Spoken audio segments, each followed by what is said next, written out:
เสียงเราฟังชัดไหมชัดนะครับชัดอยู่ครับก็วันนี้อะไรครับไม่รีบร้อนอะไรที่ว่ามาเผื่อเวลาไว้ก่อนดีกว่าเดี๋ยวมาช้าครับก็เรานัด9:30อย่างนี้อีก2 นาทีรอให้ครบก่อนก็ได้ตอนนี้เราทักทายกันไปก่อนครับเดี๋ยวผมบอกให้อธิบายให้โยมฟังEntão, gente, quem quiser pode fazer as perguntas. A gente vai esperar mais um pouquinho só para ver se chega mais gente, né?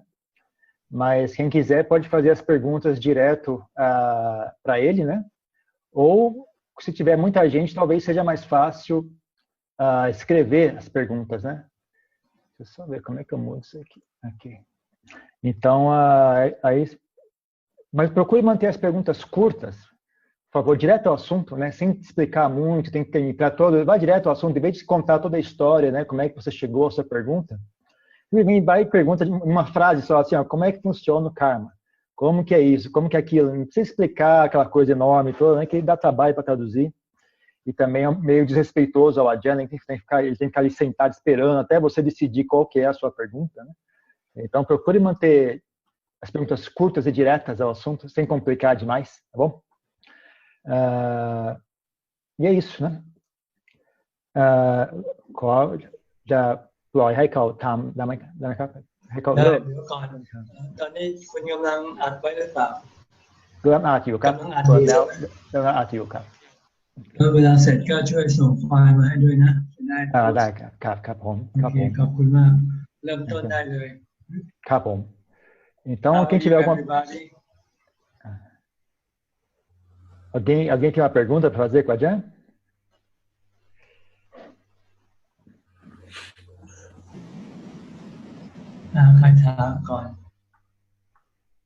Eu tenho uma pergunta. Pode falar. Qual conselho ele dá para um ocidental que aprecia a ciência, que tem uma mentalidade mais científica, lidar com questões como karma e renascimento dentro da tradição Theravada? Ajahn, what advice can you give to a person from the West, a Westerner, who admires science, has a very scientific mind, is very skeptical? How can he better deal with the teaching of karma and rebirth? Well, Buddhism is also science. It's based on proving what you learn, what you hear. You have to accept karma as a theory first. Then you have to prove the theory by practice. So this is basically what Buddhism is about. You learn from the Buddha the theory, and you then prove it to yourself. If you meditate, you will be able to see the one who knows, the one who commit the karma, and the one who receive the result of the karma. Once you have seen that, you will have then no doubt about the law of karma.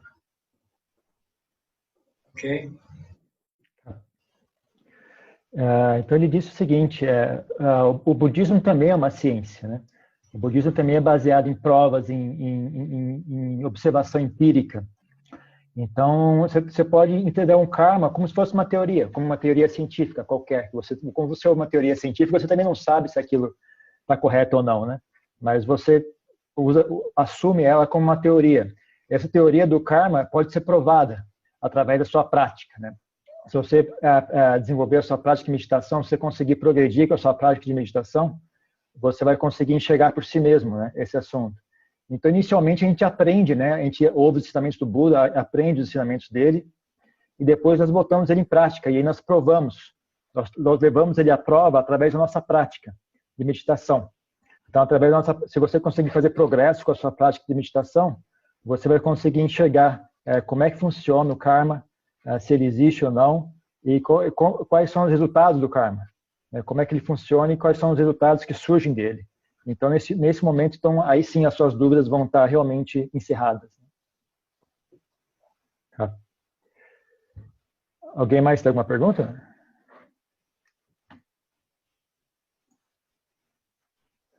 Tem uma pergunta escrita aqui. Então, Adriano, dedicar méritos para espíritos famintos como uma forma de afastá-los é uma estratégia correta? If we offer merit to hungry ghosts, hungry ghosts as a way to ward them off, to send them away, is that a good strategy? Not really. The purpose of giving merit is like giving money to beggar. You want to help them. They come for help. You don't have to chase them away. They're not anyway dangerous to you. It's just that you have never experienced the spiritual being before, so you become a little bit afraid. But in truth, they don't hurt you. They just need your help.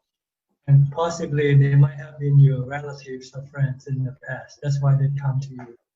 So you should embrace them and try to help them as much as possible. Okay?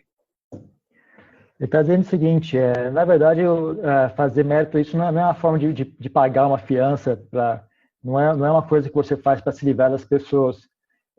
Fazer mérito e oferecer mérito dessa forma na verdade, uma forma de ajudar esses seres, não espantar eles. Então, você não precisa ter medo deles, porque eles não são perigosos, a maioria deles não é perigoso. O que acontece é que você nunca viu isso, nunca enxergou claramente esse processo, esse fenômeno, né? Então, você fica com medo disso, mas na verdade eles não são perigosos. Eles não têm capacidade de machucar ninguém. O que eles precisam é de ajuda. Eles vêm para pedir ajuda, eles não vêm para agredir você, eles vêm para pedir ajuda. Então, e na verdade é até possível que eles sejam parentes seus de vidas passadas, pessoas que foram seus familiares no passado. Então, o que você deve fazer é tentar ajudá-los e não pensar em espantá-los. Não é necessário pensar dessa forma. Jonica 36 คนครับ 37 คนเยอะ Alguém mais tem alguma pergunta, gente? Pode ligar o microfone e fazer, ou então escrever aqui no chat.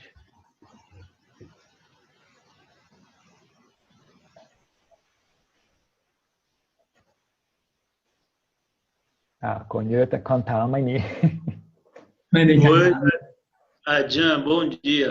Bom dia. Okay, how are you? Yes, fine, thank you. Thank you very much for your talking with us.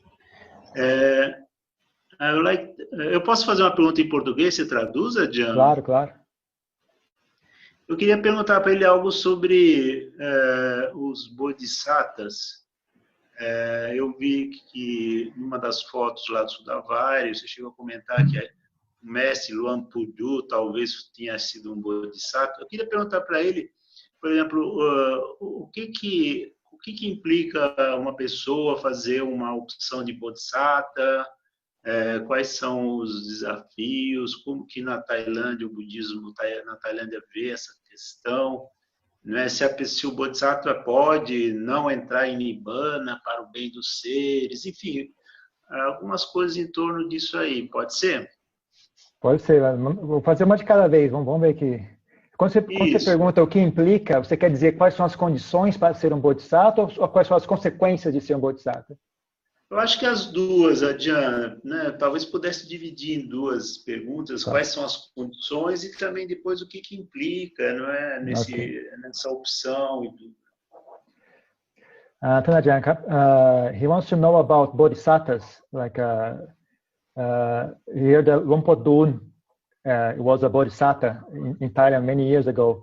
So he's curious wants to know about what are the conditions to become a bodhisattva. What does a person need to become a bodhisattva? And what does this imply? Like, what if somebody makes a bodhisattva vow? What are the consequences of that? How he has to practice to become a bodhisattva? basically, Bodhisattva is someone who aspires to become a Buddha, who want to be self-enlightened, because during his time of life, there was no Buddha to teach him how to become enlightened. So he therefore must have to seek the path to enlightenment by himself. This is what a Bodhisattva. And in order to become enlightened, he has to fulfill the 10 perfections, the paramis, such as Metta Barami, Dana Barami, Sila Barami, Ekama Barami, Ubekha Barami, Panya Barami, Adhitthana Barami, Sajja Barami, Viriya Barami, and Khanti Barami. These are the qualities he has to fulfill to the full before he can become enlightened. But for most of our understanding, we usually think of a bodhisattva who devote himself to the service of other people, such as fulfilling the Dana Barami, the Metta Barami. But in fact, a bodhisattva has to fulfill all the 10 paramis before he can become a Buddha. Like our Buddha, he had to fulfill various parami in various different lifetimes until he reached his last lifetime as Prince Siddhartha. But he eventually fulfilled his Panya Barami, which make him become a Buddha, a self-enlightened Buddha. Okay? ครับ Então, está dizendo que o Bodhisattva é uma pessoa que aspira a tornar-se um Buda sozinho, por esforço próprio, sem depender do auxílio, né, de outras pessoas. Então, e também não só isso, né, ele também tem essa desejo de ensinar aos outros, né, o caminho para a libertação. Então, ele tem que buscar esse caminho sozinho, né, sem auxílio de um professor. Ele desenvolve, a prática dele, em grande parte, envolve desenvolver as 10 perfeições espirituais, né, os 10 paramitas, que é Metta Paramita, Dana, Sila, Nekama. Metta é o bem-querer, Dana é a caridade, Sila, como é que chama, os preceitos morais, né, a disciplina moral. Nekama é a renúncia. O Peka é a qualidade da equanimidade, Panya, a sabedoria, Adhitthana, a determinação, Satya, a integridade, a honestidade, Virya é a qualidade da energia, de, né, ser uma pessoa energética, Khanti é a capacidade de suportar situações, suportar sensações desagradáveis, né? Então ele tem que conseguir completar esses 10 perfeições, né, ao máximo, antes de poder tornar-se um Buda, antes de alcançar a iluminação e tornar-se um Buda. E isso ele faz com a intenção de servir às demais pessoas, de servir aos demais seres vivos. Mas muitas pessoas têm uma visão muito limitada do assunto, eles entendem que ser Bodhisattva é só a caridade e o bem-querer. Mas, na verdade, para tornar-se um Bodhisattva, a pessoa tem que completar todos os 10 paramitas. Não é só bem-querer e caridade ou compaixão que as pessoas mais enfatizam quando elas estão falando sobre Bodhisattva. Na verdade, são todos os 10 paramitas que são importantes. Então, isso demora muitas vidas, né? Às vezes são muitas vidas até que ele consiga ter plenitude, né, nessas 10 qualidades. Então, você pegar, por exemplo, o exemplo do Siddhartha, o Buda atual, né, antes de tornar-se o Buda. Então, o último paramita que ele completou a plenitude foi o paramita da sabedoria, né, Panya Paramita. Então, só depois de ele ter completado o máximo, né, de desenvolver o máximo de sabedoria possível, foi que ele conseguiu tornar-se um Buda. Ok? Mais uma coisa, você quer saber sobre esse assunto, Arthur? Quer complementar a pergunta de alguma forma?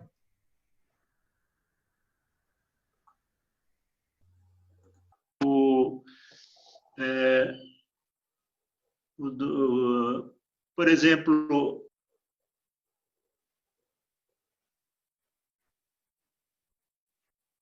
He just turned off his microphone. Você está sem som, Arthur. Acho que pior que fui eu que desliguei ele, viu? Desculpe. Não, só esse último ponto.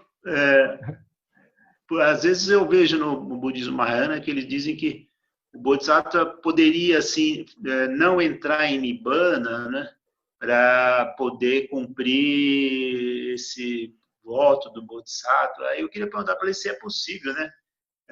O Bodhisattva ficar na porta do Nibbana para poder ficar no Sansara, apoiando os seres. Não sei se essa pergunta tem muito a ver, se achar que tem a ver. Then he once heard people saying that the Bodhisattva, he can get to the verge, like very close to getting enlightened, but on purpose he doesn't get enlightened. He waits until the time is appropriate to establish the Bodhisasana. He's asking if it is true that the Bodhisattva can do that. He can get very close to being enlightened, and then on purpose he doesn't get enlightened. He waits until a better time to get enlightened. He wants to know if that is possible. I think that is not true.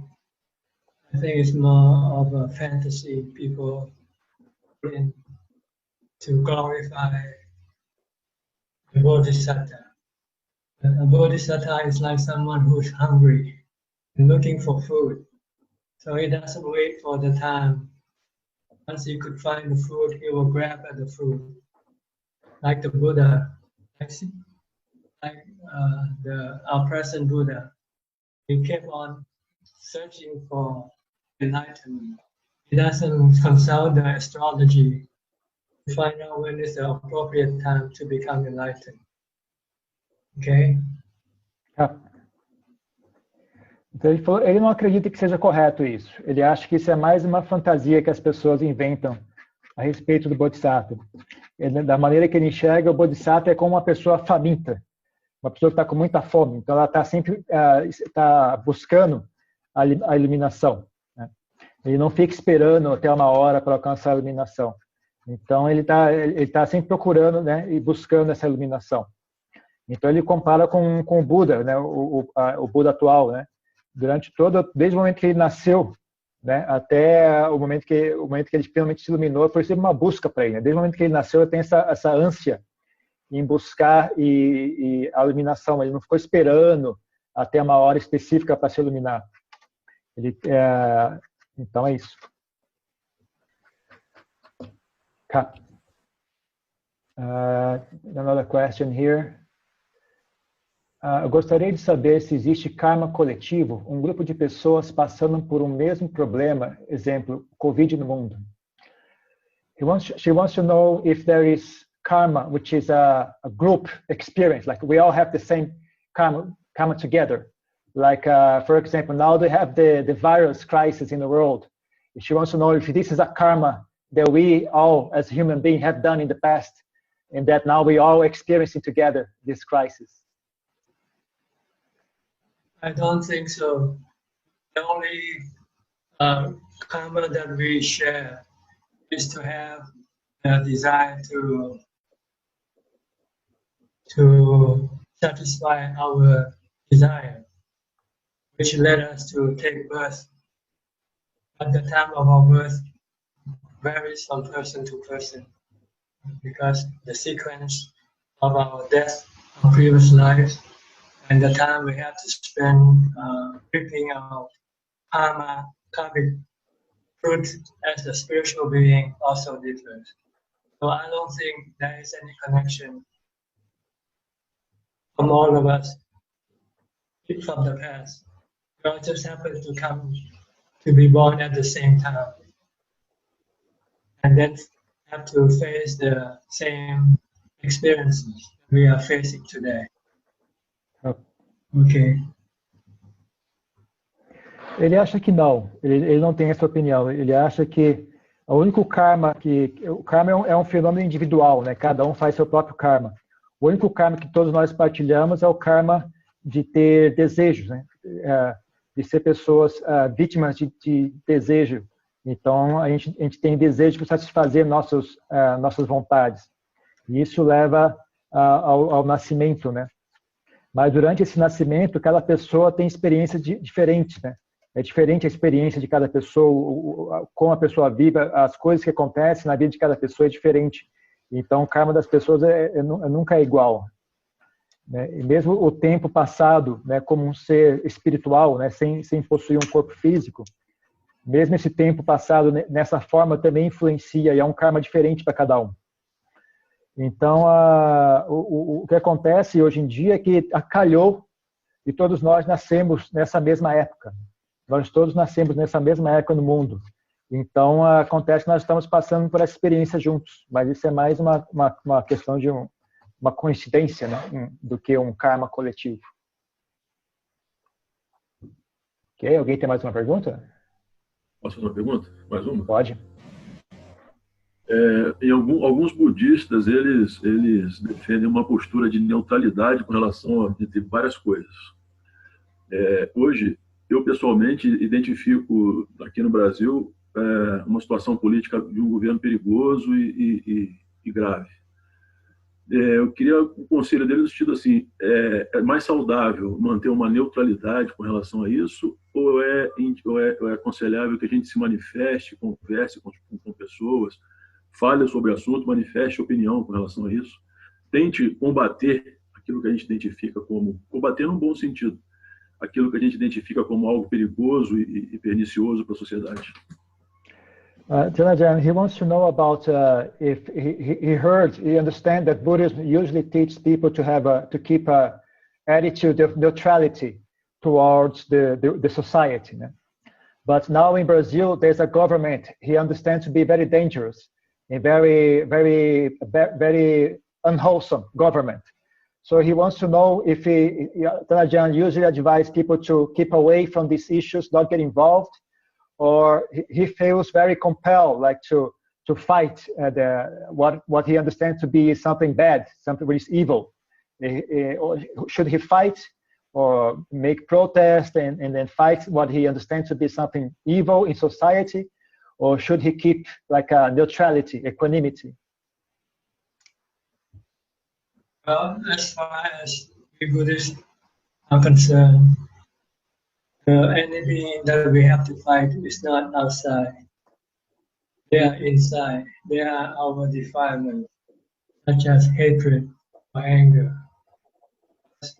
These are the things that make us unhappy, and they can cause us to make things that we will regret afterward, harming other people.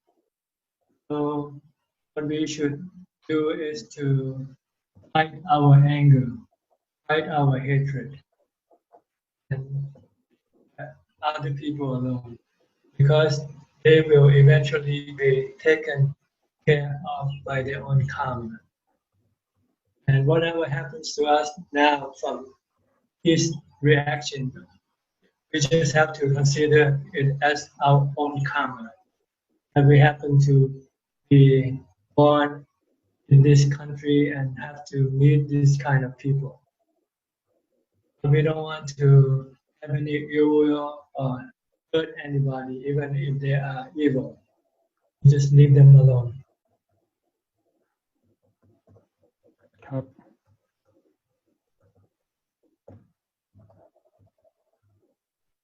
Então ele está dizendo o seguinte, de acordo com o ensinamento budista, né, as brigas que nós temos que ter são internas, não com o exterior, não é com as pessoas externas que a gente tem que brigar. A gente tem que brigar internamente contra nossas próprias impurezas mentais, contra o nosso próprio ódio, contra a nossa própria raiva, contra os próprios estados mentais que fazem com que a gente se torne pessoas infelizes. É contra isso que nós temos que brigar. Esses estados mentais que fazem com que a gente cometa atos dos quais depois a gente se arrepende, né? Agrida as pessoas e faz com que a gente se arrependa depois desses maus atos. Então a gente tem que lutar contra a raiva, contra o ódio internos de nós mesmos, não o ódio e a raiva dos outros, né? Com relação aos outros, você tem que o próprio karma deles vai tomar conta, né, do que quer que for que eles estão fazendo. né? Não é dever seu ter que ir lá punir essas pessoas ou corrigi-las, né? Cada um é dono do seu próprio karma, então essas pessoas vão, quando for o momento apropriado, eles vão experienciar o próprio karma deles. E também você pode pensar que sua vida atual é uma reação do seu karma no passado. Então, por seu próprio karma, você acabou nascendo num país específico, cercado por um tipo de pessoas. Então, isso também faz parte da sua experiência de karma, né? Você tá passando por tudo isso agora. Então, ele de hipótese alguma, ele jamais aceita que a gente agrida alguém, né? Não devemos agredir as pessoas, nem mesmo as pessoas ruins.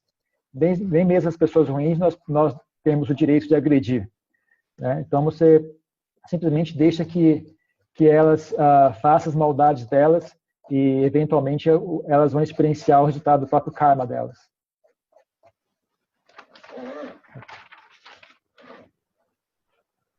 Mais uma pergunta? Oi, Bante. Bem? Opa, estou muito bem. Eu queria perguntar para ele que agora eu estou numa vida mais estabilizada, né, morando no campo, e estou me dedicando mais à meditação, né? E eu fiquei com aquilo na cabeça que o senhor ensinou para a gente, e quando o senhor chegou no mosteiro lá na Tailândia, os mestres pediam para você, pelo menos uma vez por dia, atingir samadhi, né? Então, se dedicar bastante na meditação e atingir samadhi uma vez por dia. E como eu medito assim 2 horas por dia, 2h30 todos os dias, quando eu saio da meditação, eu sinto que eu consigo diferenciar as coisas, assim, separar a sensação do corpo, da mente e analisar as coisas com mais clareza. Eu queria perguntar para ele se essa prática de buscar esse samadhi, não que eu consiga, mas que pelo menos tente e sinta essa clareza em dividir, se essa prática é uma prática assim que a gente deve, se precisa de mais alguma coisa ou se é só fazer isso, e porque eu não estou buscando muita coisa material também, se isso é o suficiente. Ajahn, he's asking if when he practices meditation, he usually, after he comes out of meditation, even though his mind might not be very, very deep in samadhi, but still, when he comes out of meditation, he can feel that he can discern things much more clearly. He can understand things much more clearly after practice meditation every day.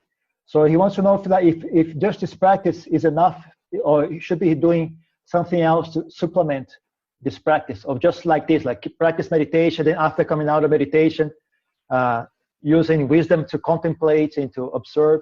Is that enough, or should he be doing something else? Well, it depends on how much he wants. Being with what he is, then there's nothing more to do. But he feels that is more that he wants. That he wants to get rid of more of his stress, his anxiety, and his worry. Then he would have to do more meditation and do more contemplation after he comes out of practice of his meditation. Ele falou que não, o que está fazendo tá bom já está correto. A única questão é se você está satisfeito com a quantidade de resultados que você está tendo atualmente, então o processo está correto. Mas caso você ache que você quer ir mais adiante ainda, quer conseguir se livrar ainda mais, né, da ansiedade, da raiva, dos desejos, que você quer expandir ainda mais a sua prática, então a única coisa que você tem que fazer é praticar ainda mais meditação e praticar ainda mais a contemplação, né? Mas o método que você está praticando parece estar correto.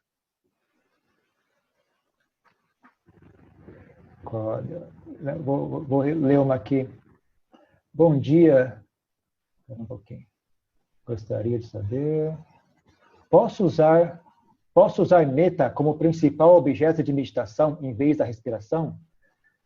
Can I use metta as the main object of meditation instead of the breath? If it produces result, yes, can use any type of object of meditation.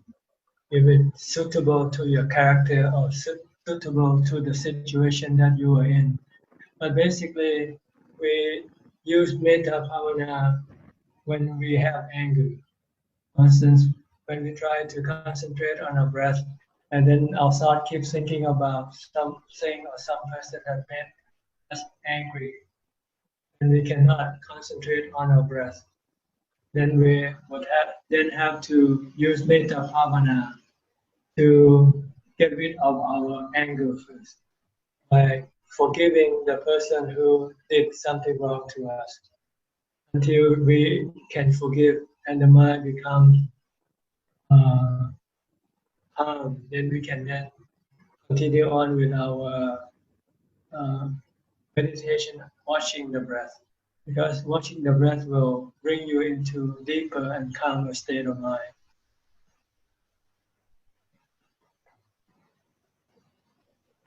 Ele está dizendo o seguinte, na verdade, qualquer objeto de meditação é bom. Qualquer objeto de meditação é correto, desde que seja apropriado à sua personalidade e apropriado à situação que você está. Então, não tem proibição em usar metta como objeto de meditação. Mas, geralmente, né, as pessoas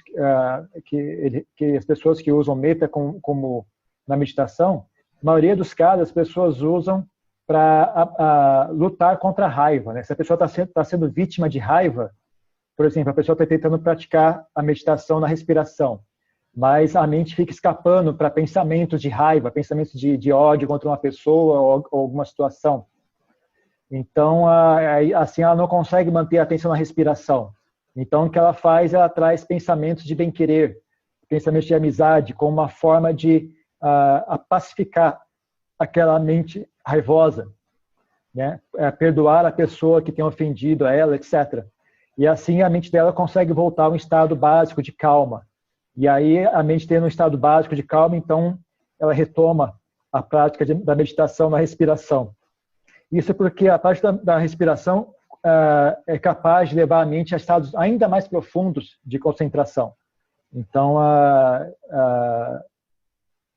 bom, é isso que ele tem a dizer. Ok. Bom dia, gostaria de saber sobre o preceito de não matar e o vegetarianismo e o veganismo. Grata. She wants to know about the precept of not killing and how is that connected to vegetarian food?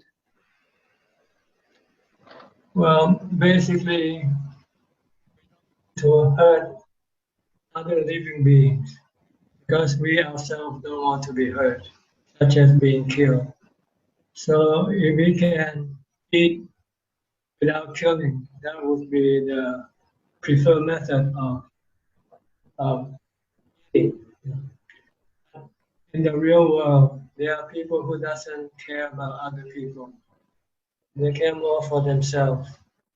So they will kill other beings such as animals for food. And they don't think anything. They think it's for their own survival. So they will kill. If you want to be a vegetarian because you don't want to kill other living beings, then it's good. But sometimes when you go buy food, sometimes you might have to buy meat that is already dead. And when you buy meat that is already killed, you have nothing to do with the killing. So this is basically the thing about killing and vegetarianism. If you have to kill to eat, then you should not kill. You should be a vegetarian. But if you can eat meat without killing, then it's okay because you're not killing anyway. As long as you don't tell someone to kill it for you. Like if you go to the market and tell the vendor that I'd like to have 2 chicken tomorrow, for instance. This you cannot do because you're telling the vendor to kill for you. But if you just go to the market and you see dead chicken hanging in the shop, then this is not killing on your part. Okay?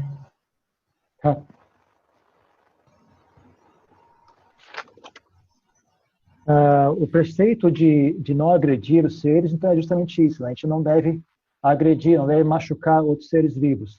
Né? Da mesma forma que a gente não deseja ser agredido, que não seja ser morto por outras pessoas, outros seres, a gente também não deve agredir nem matar outros seres. Mas no mundo lá fora, né? No mundo normal, no mundo exterior, tem muitas pessoas que não se importam muito com esse assunto. Então, elas não têm pudor, não têm medo em matar para vender, matar como forma de ganhar pão, ou matar para sobreviver, né? Então, se uma pessoa se uma pessoa é vegetariana, né, e ela faz isso porque ela não quer agredir outros seres, ela não quer ser a causa para que outros seres sofram, então, isso é muito bom, né? Isso é algo bastante louvável e muito bom. Mas, caso aconteça, né, de você ir até um local e ver que o animal já está morto, você pode, se você precisar, você pode comer aquela carne, porque não foi você que gerou aquele carne, não foi você que tomou a decisão de matar aquele ser. Mas se você está numa situação que você tem que matar para comer, né, se você precisa matar para comer, então seria melhor você seguir uma dieta vegetariana, né? Mas se você não está numa situação que você precisa matar para comer, se você consegue obter carne sem ter que matar, ou sem ter que dar ordem para que as pessoas matem, então isso não gera um karma para você, porque você não foi você que deu a ordem, né? O karma fica com a pessoa que realizou aquele ato, né? Então, se você for no mercado, né, e ver tem duas galinhas mortas, se você for no mercado e dizer para a pessoa, né, amanhã eu vou fazer uma festa na minha casa, então quero que você mate 2 galinhas para eu assar e fazer o banquete, né? Então, nesse caso, você que está realizando o mau karma, você deu a ordem direta para que a pessoa matasse. Agora, se a própria pessoa foi lá e tomou a decisão, matou a galinha, e ela tomou a decisão de matar a galinha e colocou a galinha para vender, você pode comprar aquela galinha e você não vai ter, o karma não fica contigo, né? O karma fica com a pessoa que realizou aquilo. Mas, de qualquer forma, né, se as pessoas que quiserem seguir uma dieta vegetariana é algo elogiável, é algo bom. Okay?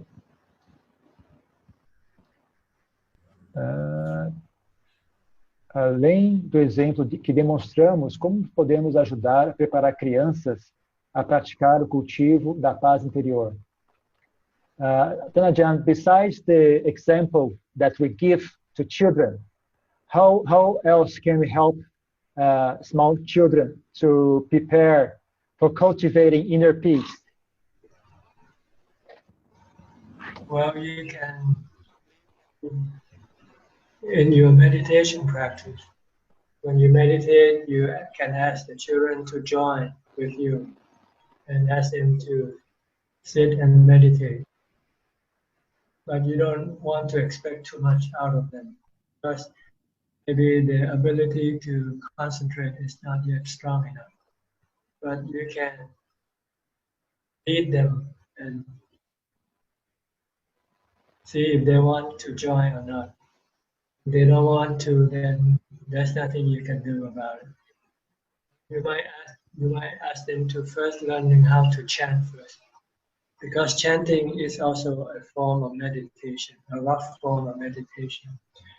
Chant, stop your mind from thinking about other things. You have to concentrate on the chanting. This is something that you can do to teach your children to become more mindful, to have more concentrating power, and be able to sit still and be calm and happy. Okay?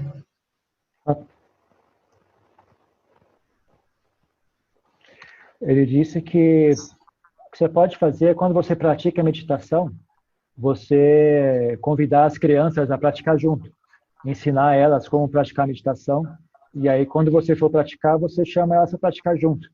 Mas você não deve esperar muito delas, porque numa idade muito pequena, elas não têm muito poder de concentração, né? Então, o que você pode fazer é convidar elas, mas se elas não quiserem praticar, Então, não tem nada que você pode fazer a respeito. Não tem como você forçar elas a praticar a meditação junto. Mas uma outra coisa que pode ajudar, talvez, seja, antes de ensinar a meditação, ensinar elas a recitar os cânticos, né, budistas. Porque recitar esses cânticos também é uma forma de meditação. Quando você está focadamente em recitar os cânticos, então a sua mente não está pensando em outros assuntos, não está distraído com outras questões, né? Você está concentrado no som daquele cântico. Então, fazendo assim, você consegue ajudar as crianças a desenvolver uma mente mais presente, mais atenta, mais calma e mais feliz. Okay. Como saber se eu estou ou não controlando a respiração na meditação? How can I know? Because usually we teach people not to control their breath during the meditation. How can I know if I'm not controlling my breath when I meditate? If you just leave the breath alone, then you're not controlling it. If you just keep on watching, just watch like you're watching a football, bouncing up and down, for instance. So you just keep watching, that's all. You do usually, when you control your breath, it means you force your breath, be long or be short. And this is controlling your breath. But if you just let the breath feed itself naturally, then you are just watching. Okay? Só você simplesmente não se envolve com ele, deixa ele em paz. Só apenas observe a respiração. É como se você estivesse observando uma bola pingando no chão, né? Uma bola pingando. Fica ali de longe olhando aquela bola pingando para cima e para baixo. Você não precisa agarrar ela de maneira alguma. Geralmente, quando você controla a respiração, o que as pessoas fazem, elas ficam forçando a respiração a ser mais longa ou ser mais curta, né? Então, desde que você não esteja fazendo isso, né, esteja apenas observando a respiração, então já está correto, né? É só você sentar e observar a respiração, não precisa controlar ela, forçar ela a ser de uma forma ou de outra.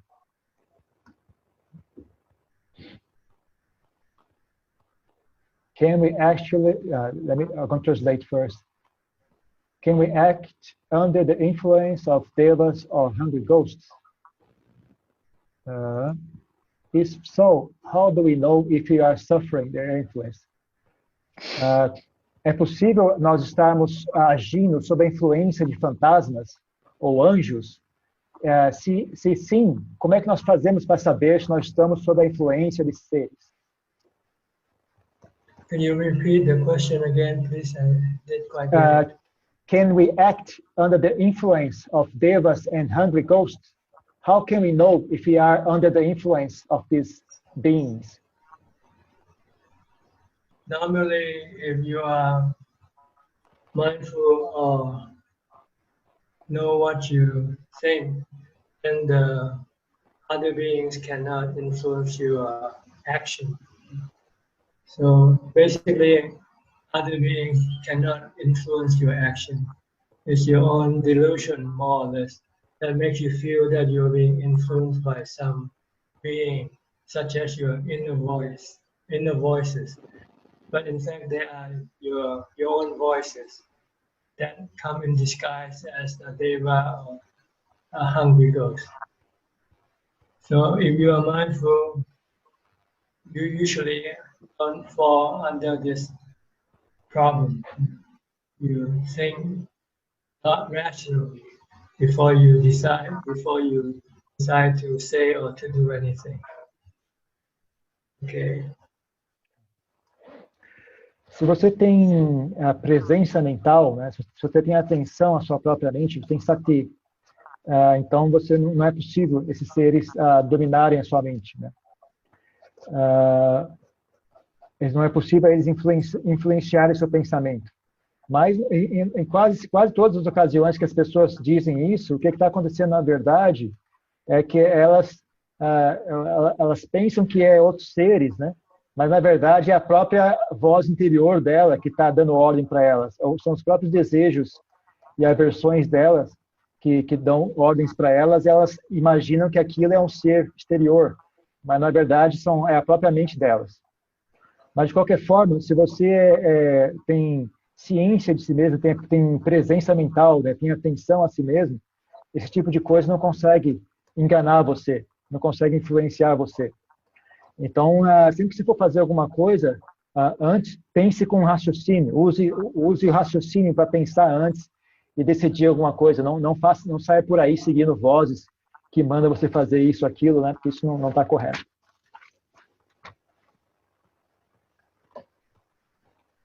Another one in English. Quanto tempo por dia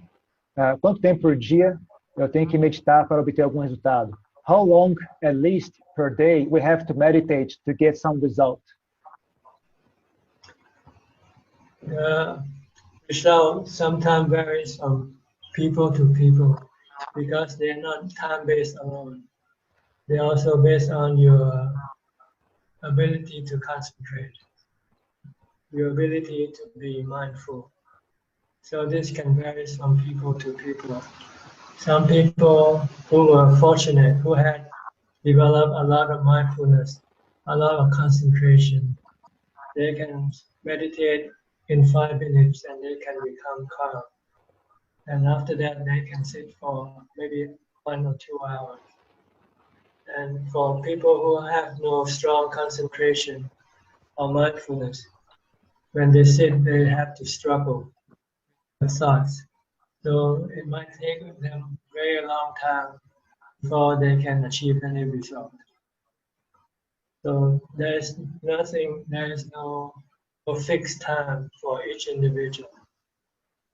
You have to just do it and find out for yourself what you have to do before you can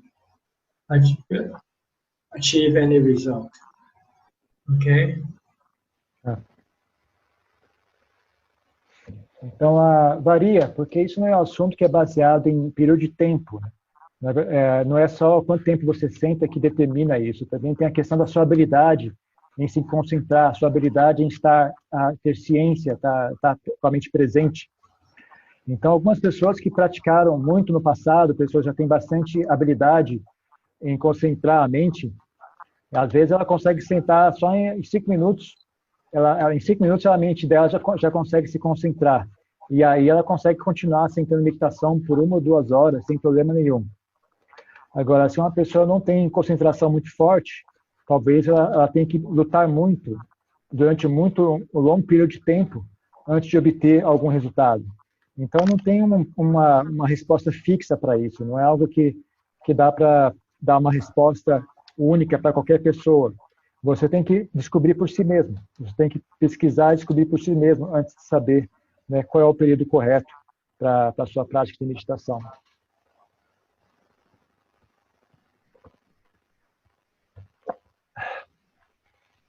Tem pessoas que têm dificuldade de conseguir samadhi na prática e tem que começar desenvolvendo sabedoria primeiro.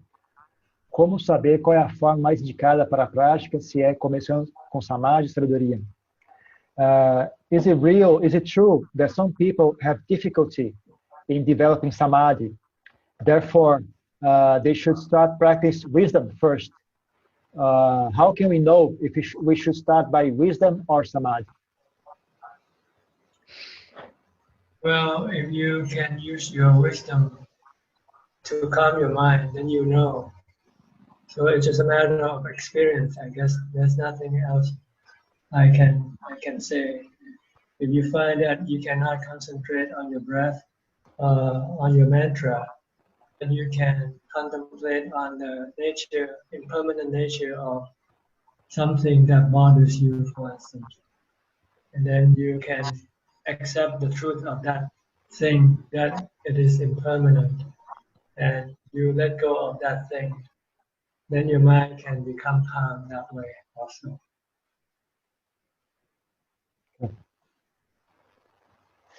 Bom, eu falei, olha, não tem muito que eu possa dizer a respeito disso. Né? Depende de você observar e notar, né, que a sabedoria consegue acalmar a sua mente, sim ou não. Né? É algo que você tem que experienciar por si mesmo. Né? Então, por exemplo, se a sua mente não consegue se concentrar no objeto de meditação, no mantra ou na respiração, mas você consegue focar a mente contemplar, por exemplo, a impermanência das coisas, a impermanência do mundo. E quando você contempla dessa forma, a sua mente consegue aceitar aquela verdade e ela consegue desapegar de tudo aquilo.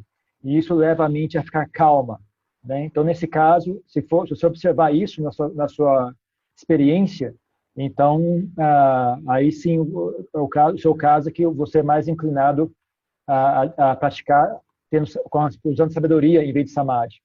Mas é algo que você tem que experimentar por si mesmo e enxergar, ver qual é o seu caso. Now, Jan, what about if a person, even if he contemplates, his mind doesn't get peaceful, and then if he focus on the mantra, also not get peaceful? How should he practice? Well, besides the mantra or watching the breath, if I cannot calm your mind, maybe listening to a Dhamma talk first to calm your mind, possibly, or do some chanting. This can help to calm your mind, prepare your mind more for using the breath. May I continue on with the answer on about using wisdom to get rid of to calm your mind. You need a situation to stir up your mind, to agitate and make your mind restless. And you cannot use watching the breath or mantra to calm your mind. Then you might use wisdom. If you went to see the doctor and the doctor said you have cancer and that you're not going to live for long, then your mind can become agitated and anxious, and you can find no peace. You cannot chant, you cannot recite the mantra, you cannot your breath. So you can use wisdom, contemplate on the nature of the body, so that you see that the body is impermanent. It is subjected to aging, sickness, and death. And that the body is not you. You are not the body. You are the mind who just happened to possess this body. If you can see this, and then you will be able to let go of your body. When you let go of your body and you are ready to let the body die, then your mind will become calm and peaceful. Okay?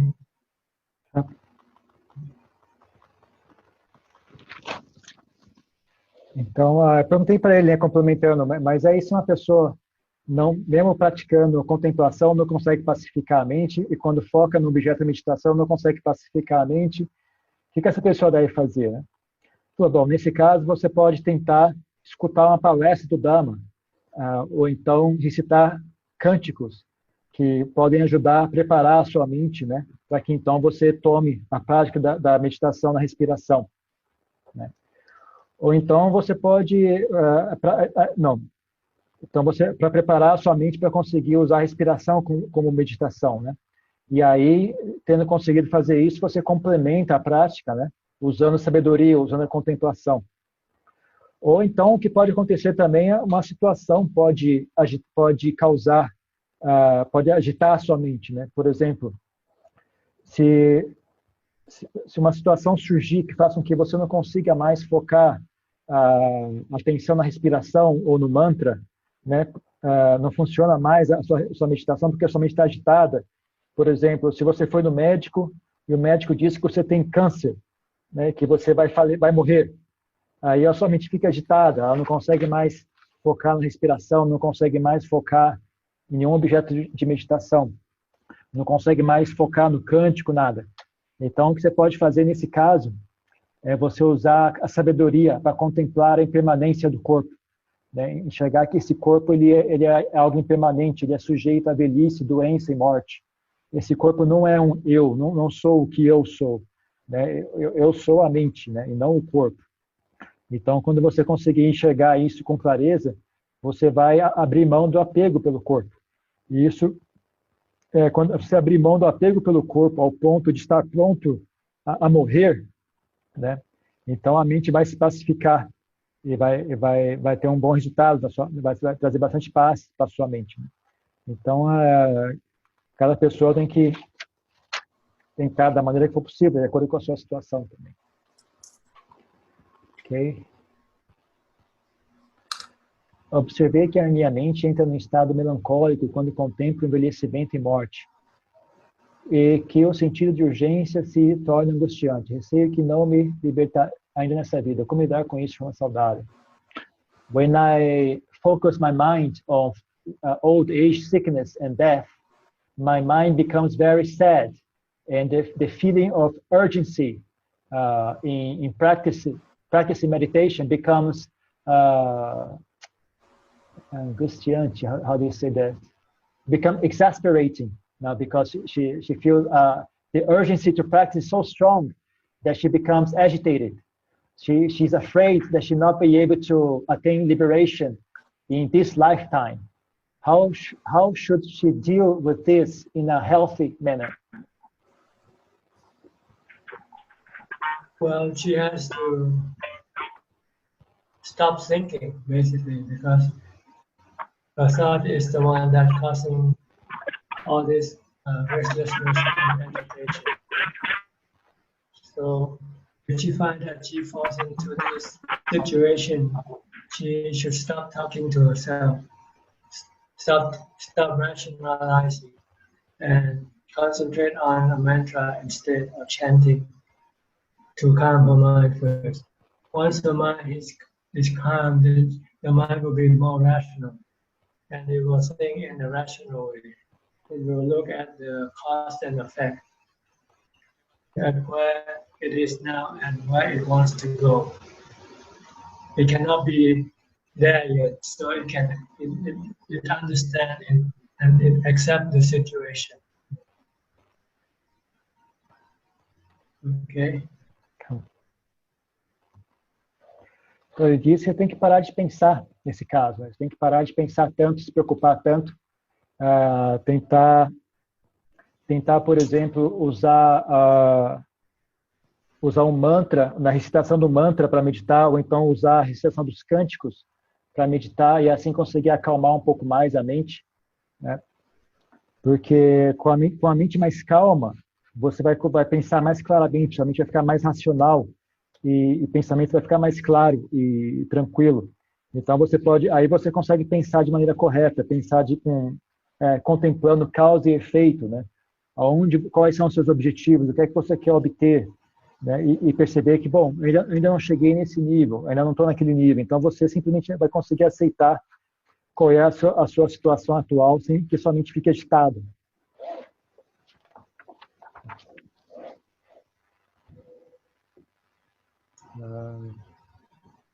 Como sei se estou meditando corretamente? How do I know that I'm meditating correctly? When you become calm, when you sit and meditate and your mind stops thinking or think less and less and more concentrating on the object of your meditation, then you are going in the right direction. But if you sit and then you lost your meditation object, instead of watching your breath, you keep thinking about this and about that. You are not moving forward. You will only move forward if you become concentrating on your meditation object and think less about other things. Okay?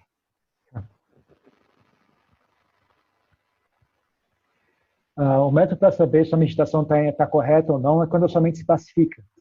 Se a sua mente consegue se pacificar, fica calmo, se você consegue parar os pensamentos, se você consegue se concentrar no objeto de meditação, né? Quando você senta em meditação, a mente não fica pulando de uma coisa para outra, ela fica fixa no objeto de meditação. Mas se você senta em meditação e você perde ciência do objeto de meditação, sua mente fica pensando nisso e naquilo, então não está correto, sua meditação não está fazendo progresso. A sua mente só vai fazer progresso quando você conseguir realmente suster o objeto de meditação e não ficar distraído por outros pensamentos.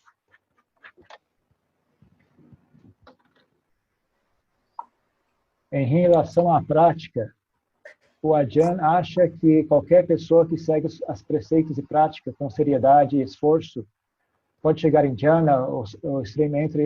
Existem pessoas que, dependente de esforço, não têm essa possibilidade. Ajahn, do you think that if a person is dedicated to practice, any person who is dedicated to practice can attain jhana and become sotapanna, or there are people who, no matter what they do, they will never attain that realization? I think sooner or later, if you keep practicing, you will attain, just like the Buddha had predicted in the Satipatthana Sutta. Days of 7 years, practicing Anasati and keep contemplating on the nature of the body, feeling, and mind. You will definitely get there. Okay? Ele acha que se a pessoa persistir, cedo ou tarde, ela vai alcançar os objetivos que o Buda mencionou no Satipatthana Sutta. Se você insistir, né, conseguir persistir em praticar Anapanasati, contemplar o corpo, a mente e as sensações, então é apenas uma questão de tempo até você obter sucesso, né, na prática.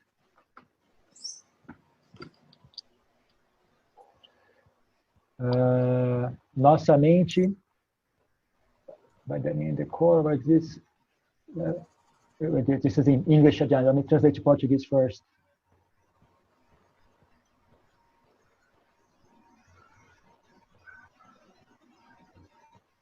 Nossa, complicada a pergunta.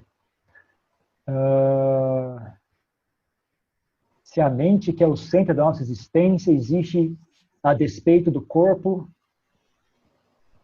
se é a entidade que carrega o karma, or can be understood as part of a whole inertia, manifesting desire.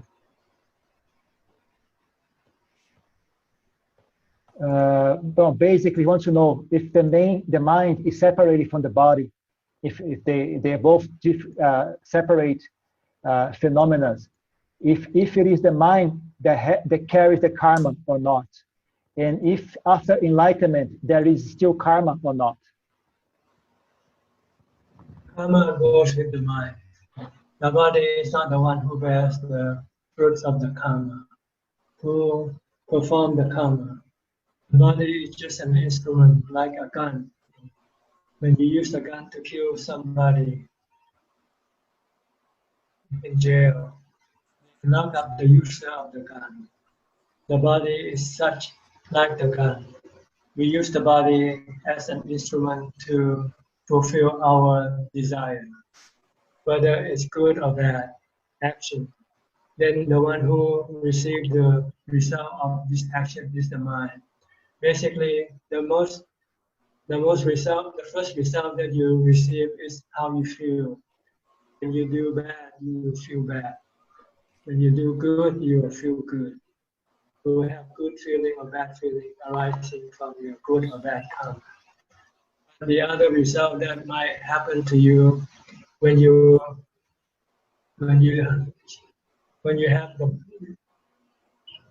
still have the body, you do bad thing, you might be caught by the police and go to jail, for instance. This is the second kind of karma, which might happen or not might happen. Because sometimes you can kill and then you can escape the justice. You don't have to go to jail, for instance. But what you feel inside your mind, yourself, this you cannot escape. When you do bad karma, you will have bad feeling. When you do good karma, you will have good feeling. This goes with the mind even after the body disappears. Even if the body dies, this carry on with the mind, sending the mind to live as a spiritual being, a happy or a not happy spiritual being. Okay. And after enlightenment, there is karma or not? For an enlightened person, he no longer commit any karmic activity. It's not based on, does not contribute any karmic consequences. As he doesn't do his activity out of desire. If you do any action out of your desire, then you are performing karmic activity, and you will have to reap the consequence of your karmic activity.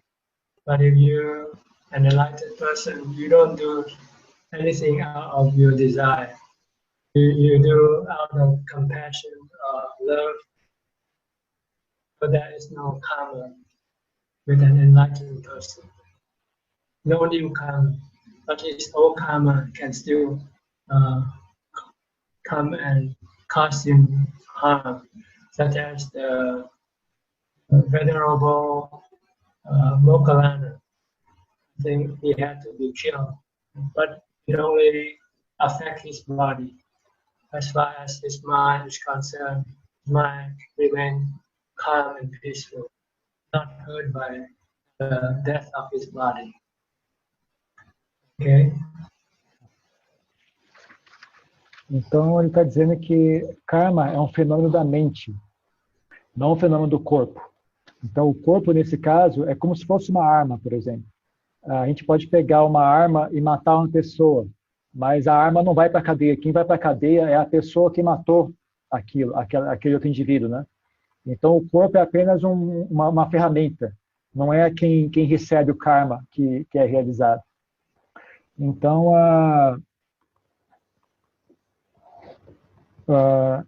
então, o corpo existe apenas para satisfazer os desejos da mente. É apenas uma ferramenta que a mente usa para satisfazer os seus desejos. Mas quem recebe as consequências desses atos é a própria mente. A consequência mais imediata que a gente recebe quando a gente faz algum karma é a nossa sensação, né? A sensação boa ou ruim, né? Isso é uma coisa que, se a pessoa tem a atenção sutil, né, ela consegue enxergar a mente reagindo àquele ato. Mas um segundo nível de resultado que a gente recebe dos karmas também se expressa no mundo físico, né?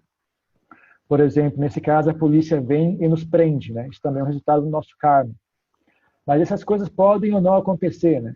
A pessoa pode, por exemplo, conseguir escapar da polícia, então, então aquele karma não se manifesta, né? Ela não vai para a cadeia.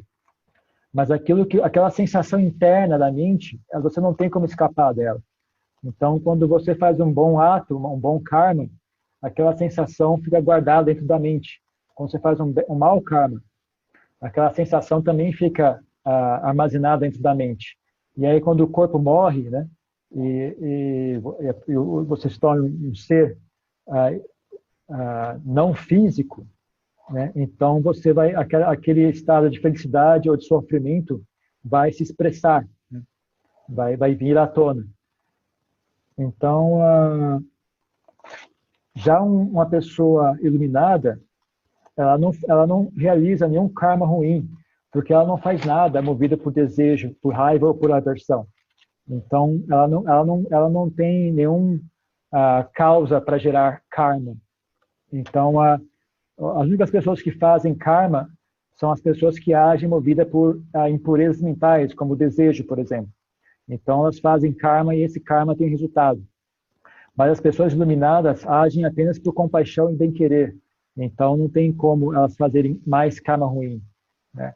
Agora, com relação ao karma antigo delas, mesmo após elas terem alcançado a iluminação, ainda é possível o karma antigo delas alcançar o corpo delas, né? Por exemplo, Moggallana, antes de alcançar a iluminação, matou uma pessoa, ele fez um mau karma, e aí, como resultado, nessa última vida ele foi assassinado, né? Mas quando mataram ele não tinha apego nenhum ao corpo, então a mente dele não sofreu com aquele mau karma. A mente dele continuou isenta daquilo, mas o corpo dele foi assassinado, né? Então é assim que funciona.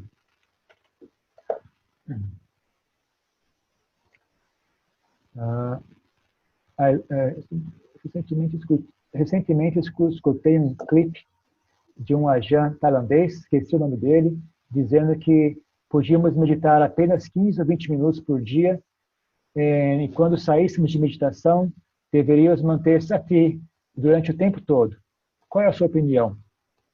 I recently listened to a clip from a Thai ajahn, I forgot his name, saying that we could just meditate 15 or 20 minutes per day. And then, when out of meditation, we have to keep sati all the time during the day. What do you think about that? Can you read the question and then the last part? Can we just, it's the ajahns that teach that we can only practice 15 minutes meditation per day, as long as we can keep sati during the whole day, that is good enough. If you just practice 15 minutes and then have sati during the day, have mindfulness during the day, is that good enough as a meditation practice? I'm not sure what's good enough means. Good enough for what? He's just asking your opinion. He's just asking your opinion. Is this a good practice? It's a good start. It is a good start, but it's not enough. You have to be using all day 100%. That's when you can receive any good result. So you have to practice all the time, except when you go to sleep. Ele diz que é um bom começo, né? É um bom começo, mas não é o suficiente. Então, na verdade, o ideal mesmo é você ter que praticar o dia inteiro, né? Sem parar, até 24 horas, exceto quando você está dormindo, né? Mas o correto mesmo para você alcançar resultados bons mesmo é você praticar o dia inteiro, né? Mas é um bom começo, dessa forma que foi descrita ali, né? Ficar consciente das sensações do corpo, parte por parte, e observar a impermanência delas, estando consciente da sensação mudando. Tentando se manter equânime, é uma boa forma de desenvolver sabedoria. Stay conscious of the sensation of the body, and keep observing, then changing all the time. Trying to be equanimity, trying to have equanimity. Is that a good way of developing wisdom? Well, in order to have wisdom, you have to understand the nature of your feeling. This one we refer to the physical feeling, the feeling that arises from the body, such as painful, not painful, or neutral. So what you want to do is to be able to observe them and leave them alone. But normally we tend to not leave them alone. We want to manage the feeling. When we feel painful, we want to somehow try to get rid of the pain. And when we cannot get rid of the pain, we are creating another type of pain, which is the mental pain. We feel angry, we feel mad, we feel sad, we feel hurt because we cannot achieve our desire. So the purpose of studying the nature of feeling or pain is to keep the mind calm by letting the mind let go of the feeling, because feeling is anatta. It is not under anybody's control. It comes and goes due to different conditions that cause it to come and go.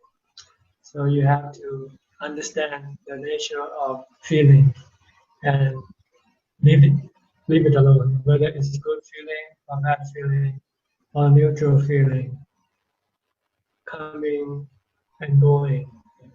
If you want to manage them, and when you cannot, then you will become frustrated and angry or sad. If you leave the feeling alone, then you will not be affected by the coming and going of the different type of feelings. Okay? Então, o Tayajahn está dizendo que O que você tem que fazer, na verdade, é estudar a natureza das sensações físicas, né? Por exemplo, a sensação de dor, de não dor, ou sensações neutras. Tem que observar elas, aprender a observar as sensações físicas do corpo e aprender a deixá-las em paz, a não agarrar elas. Normalmente as pessoas agarram as sensações e aí surge ou apego ou aversão, né? Então, por exemplo, se surgir a aversão, você acaba criando ainda mais dor, né? Supondo que você tem aversão, uma sensação dolorosa, quando você se apega a ela, você cria ainda mais dor, você cria raiva, tristeza ou mágoa por frustração, por não conseguir se livrar daquela sensação. Então, você tem que praticar observar as sensações do corpo e não se apegar a elas, treinar a si mesmo a não se apegar a elas, né? Entender que elas são anatta, elas não estão sob o seu controle. Elas são fenômenos que vêm e vão de acordo com as sensações, de acordo com as situações. Então, entendendo a natureza das sensações, você consegue deixá-las em paz, parar de se apegar às sensações. Porque se você não conseguir fazer isso, você vai continuar sendo vítima das reações da sua mente àquelas sensações, como raiva, como prazer, apego, etc. Mas se você conseguir entender claramente, né, esse assunto, então você não vai mais ser vítima disso. Não importa que sensação surja, você não mais vai ser afetado por elas. Then we have 17 questions waiting. Whenever you're tired, no, you can just. It's okay. Keep on going. A lot of questions. Além de Sila, o que mais ele aconselha a um não monge como prática para o período de meditação formal? Estratégia para manter a mente em treinamento o máximo possível numa vida laica. Besides Sila, what else do you advise for a person who is not a monk and to want to practice in a normal situation? What kind of strategy can we have to keep our mind focused on and take the best benefit from the lay life? Well, you have to practice the triple training. For lay people, it is dana, charity, sila, and pavana. You have to use these three type of practices to push yourself forward. How to practice dana or charity? When you want to buy a new set of clothes, when you don't really need to, in order to make you happy, then instead of buying a new set of clothes, give your money away to charity. It will make you feel happier that way. This is how we practice charity. So when we practice charity, our mind can become happy. And when we are happy, we can keep the precept. We can maintain good precepts. And when we maintain good precepts, we can keep the mind calm and not have any problem with other people or things. Because we don't hurt them. When we don't hurt them, they don't come and hurt you. So this will be preparing your mind for meditation. You can practice charity and morality, then it will enable you to have the ability to practice meditation. So you need to do these things together, depending on the circumstances. When it's time for you to give to charity, you should give. When it's time for you to keep the precept, you have to keep the precept. And when it's time for you to meditate, you should meditate. Ok? Tá bom. Então ele está dizendo que você tem que praticar os 3 treinamentos, né? O chamado o treinamento triplo, dana, sila e bhavana. Então, dana é a prática da caridade, sila, né, é a prática da moralidade. Bhavana, nesse caso, é a prática da meditação. Então, você usa esses três em conjunto para impulsionar você a progredir mais com a sua prática. Então, como é que você pratica dana? Por exemplo, você quer comprar algo, né, para deixar você feliz, algo que vai deixar você contente, vai te dar satisfação. Em vez de você comprar aquilo, você doa o dinheiro para alguém que precisa, né? E quando você doa esse dinheiro para alguém que precisa, você doa com bem-querer, né, e um bom coração. Isso faz com que você fique ainda mais feliz do que você ficaria caso você comprasse e usufruísse aquele prazer sensual, né? Então, você desenvolve uma felicidade ainda maior através da caridade, né? Faz com que que a sua mente fique feliz, né? Quando a sua mente está feliz, ela está em boas condições para seguir os preceitos morais. Ela vai ser mais fácil de obedecer os preceitos morais, né? Que é o segundo aspecto do treinamento. E aí, você seguindo preceitos morais, isso vai resultar em uma mente calma, porque você não agride os outros, né? Você não machuca os outros, então as pessoas também não te agridem, as pessoas te protegem também. Se você não agride elas, as pessoas também não te agridem. Então, isso vai fazer com que sua vida fique mais calma e tranquila. Então, essa é uma boa forma de preparar a sua mente para praticar a meditação. Então, você tem que conseguir fazer esses três juntos, né? Esses três têm que ser praticados em conjunto, né? Mas dependendo da circunstância. Então, quando chega a hora de praticar a caridade, você pratica a caridade. Quando chega a hora de seguir os preceitos, então você tem que trazer os preceitos à tona, né? E agir de acordo. E também quando for a hora de praticar a meditação, então você se dedica à prática de meditação. Mas os três têm que se ajudar. Ok?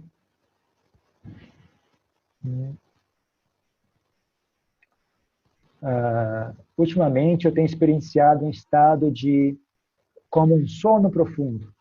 Perco toda a ciência de mim, mas sinto uma profunda paz e êxtase e felicidade. Lately, I have been experiencing a state of like a deep sleep. I lose all self-awareness, but I feel a strong peace and bliss. Is that okay? Like, is this practicing well? Well, if you're happy, then it's okay. The whole purpose of practicing is to make yourself happy and not hurting anybody in the process. Assim, se você está se sentindo feliz, então está bem, né? O propósito da prática é justamente fazer com que você se torne mais feliz e não machuque os outros, né? Então, segundo ele, está bem. Vou pular algumas perguntas, porque também tem umas pessoas fazendo várias perguntas, né? Então, aí as demais pessoas não têm oportunidade. Se eu perceber que uma prática, por exemplo, de desenvolver sabedoria, acalma minha mente, mas que anapana, ainda assim vale a pena praticar ambos, ou devo focar só na prática na qual consigo maior calma? If I notice that one kind of practice, like for example, contemplating with wisdom, makes my mind more peaceful than anapanasati, should I stop one practice and only focus on the other one, or should I still practice both? You can try either one, decide left hand and right hand. Sometimes you get result from your right hand, you use your right hand. Sometimes you get result from your left hand, you use your left hand. They can complement each other. So it's just a matter of experiencing it in your practice and then adjust accordingly. Ele fala que é como se fosse as duas mãos, né? Se você tem melhores resultados usando a mão direita, então você usa a mão direita. Se você tem melhor resultado usando a mão esquerda, você pode usar a mão esquerda. Então depende da situação. Na verdade, ambas se complementam, né? Depende se no momento é mais apropriado usar a mão direita, então você usa ela, ou então você usa a mão esquerda, de acordo com a situação. Então isso você tem que experienciar e observar por si mesmo, né? Uma coisa que você aprende praticando, né?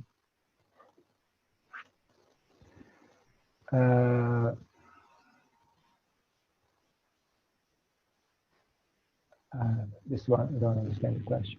No Sutta, Perguntas de Mogaraja. Uma pergunta enorme, que eu vou ler para resumir a pergunta. Tudo isso que eu não tenho visão, se você não entende que tudo falando isso é melhor.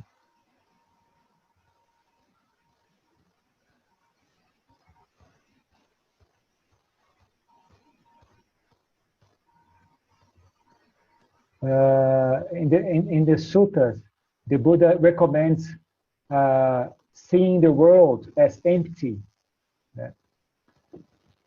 Do you think when the Buddha said, see the world as empty, he's describing a realization? Or if this is a practice we should develop the practice of seeing the world as being empty?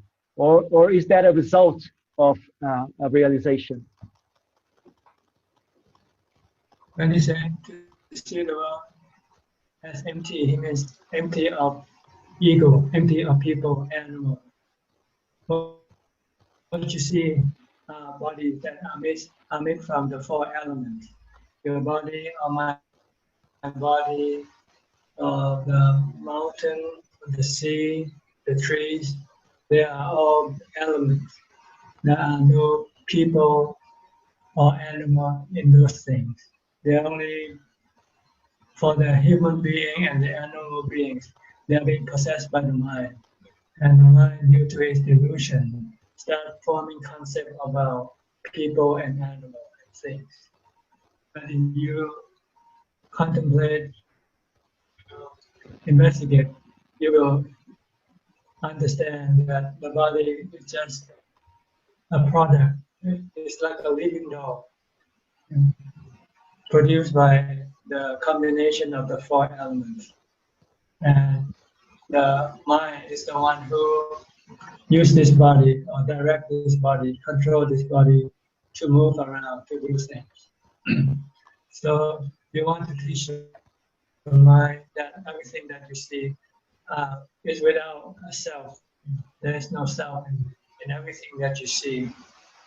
They are all come from the four elements. This is what he meant by seeing the world as empty. Então ele está dizendo que isso é uma prática que você desenvolve enxergando o mundo, estando vazio de ego e vazio de pessoas e animais, né? Enxergar o mundo apenas como 4 elementos: terra, fogo, água e ar. Por exemplo, você vê uma montanha, você vê a montanha, você vê as árvores, você vê o mar, né? Você consegue enxergar, são apenas elementos da natureza. Mas aí, quando a gente olha animais e pessoas, a mente vai lá e cria uma ilusão de que isso é uma entidade, isso é um ser, né? Mas isso é apenas uma ilusão criada pela mente. Então, você tem que treinar a mente a contemplar, enxergar mesmo seres, mesmo as pessoas e os animais, apenas como os 4 elementos. Mesmo o seu próprio corpo, né? Apenas como uma reunião temporária dos 4 elementos, né? Então, o corpo é feito, esse corpo que é feito dos 4 elementos é controlado pela mente, né? Então, você tem que olhar o mundo de forma a diminuir a sensação de apego, a sensação de ego, a sensação de eu, né? Então, é assim que você, contemplando o mundo como apenas 4 elementos desprovidos de eu, desprovidos de seres, né? Apenas uma reunião dos 4 elementos. É assim que você deve contemplar para enxergar o mundo como algo vazio. Tá. Ainda sobre karma e mente, eles sempre são compreendidos da forma particular e individual. Ou em algum momento deixamos de ser concebidos separadamente dos outros seres. Eu não entendi a pergunta. Ainda sobre karma e mente, eles são sempre compreendidos de uma forma particular, individual, ou em algum momento deixamos de ser concebidos separadamente?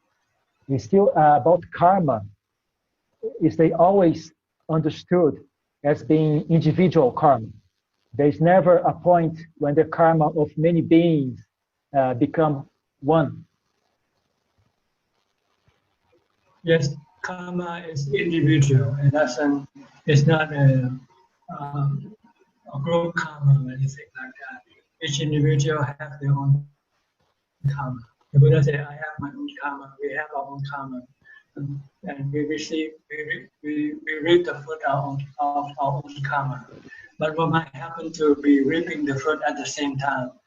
Like if we happen to be on the same plane and the plane happens to crash, then we are reaping our own individual karma at the same time. Because we just happen to be at the same place at the same time.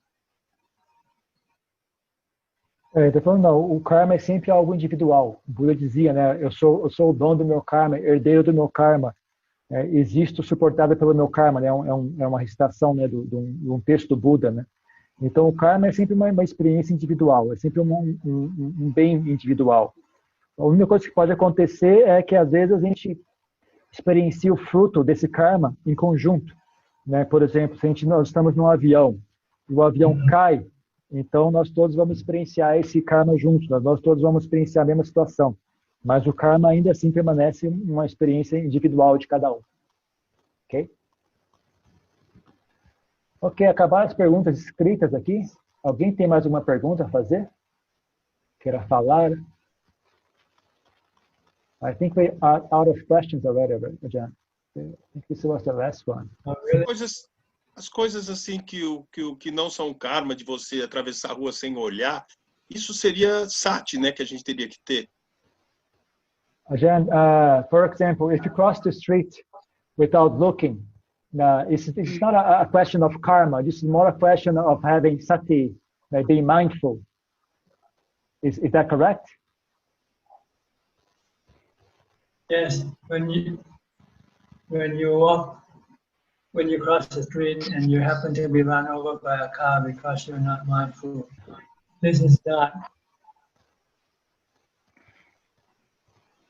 doing any karma, but you are reaping the fruit of the karma, because you take birth, and once you take birth, you will eventually have to die, and it doesn't matter which way you die. Considered to be part of your karma. That's why the Buddha says, if you don't take birth, then you won't die, then you won't have any karma. Ele está falando assim, se você, por exemplo, você atravessa a rua sem prestar atenção, isso não foi um karma novo que você está fazendo, mas isso é um resultado de um karma antigo, né? Que, por exemplo, você nasceu, então você vai ter que morrer cedo ou tarde. Então, nesse caso, você tendo nascido com o corpo, né? Esse corpo, então, um dia vai morrer. Então, na verdade, por isso que o Buda ensinava, né? A não nascer, a não renascer. Se a pessoa consegue não renascer, então só assim ela está livre do ciclo do karma. Mais uma pergunta, gente? Não? Pois não.